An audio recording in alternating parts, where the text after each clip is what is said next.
আসসালামু আলাইকুম। বাড়ির আশেপাশে গরু এবং বাছুর গুটি ওঠা এই সমস্যাগুলো দেখা যাচ্ছে।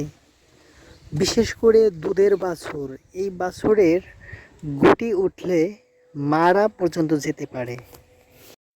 এর জন্য দুধের বাছুরকে প্রতিদিন রীতিমতো গোসল করাতে হবে এবং পরিষ্কার জায়গায় রাখতে হবে।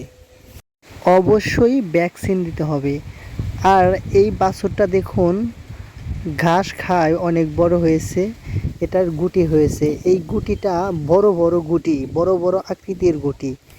এই গুটিগুলা হলে খুব একটা সমস্যা হয় না, গুটিগুলা পেকে গুটিগুলা ঘা বেরিয়ে সেরে যায়। কিন্তু কিছু কিছু গরুর ছোট ছোট আকৃতির গুটি ওঠে। এই গুটিগুলা উঠলে বাছুর মারাও যেতে পারে, কারণ এই গুটিগুলা খুবই মারাত্মক।